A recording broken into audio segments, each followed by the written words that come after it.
से मुलाकात हेतै। Presented by Arhulia Recording Studio। सुना कवरिया हो जिला मधुबनी के जल चढ़े सुल्तानगंज से लानी के जल चढ़े सुल्तानगंज से सुना कवरिया हो जिला मधुबनी के जल चढ़े सुल्तानगंज से लानी के तनारा बोल बम के सौगात हेतै तो चाहे धूप हेतै बरसात हेतै आ शिव शंभू से मुलाकात हेतै चाहे धूप हेतै बरसात हेतै शिव शंभू से मुलाकात हेतै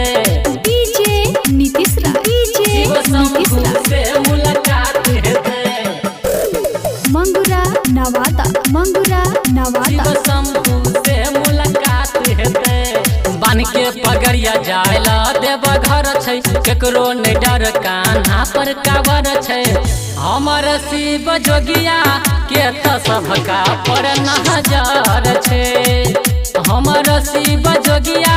के तो सबका पर नजर छै चलव करे से सब बात हेतै चाहे धूप हेतै बरसात हेतै आ शिव शंभू से मुलाकात हेतै चाहे धूप हेतै बरसात हेतै शिव शंभू से मुलाकात हेतै डीजे नीतीश राज शिव शंभू से मुलाकात हेतै presented by Arhulia Recording Studio। Shiv Shambhu से मुलाकात हेतै गायक सिकंदर कहे हार नहीं दम हो दूर कर दत बाबा दुखवा सितम हो दुई दम मारा नाही मत हेता काम हो दुई दम मारा नाही मत हेता काम हो फेर सा नहीं कोनो सितम हेतै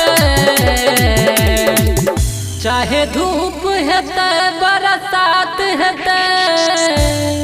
आ शिव शंभू से मुलाकात हेतै चाहे धूप हेतै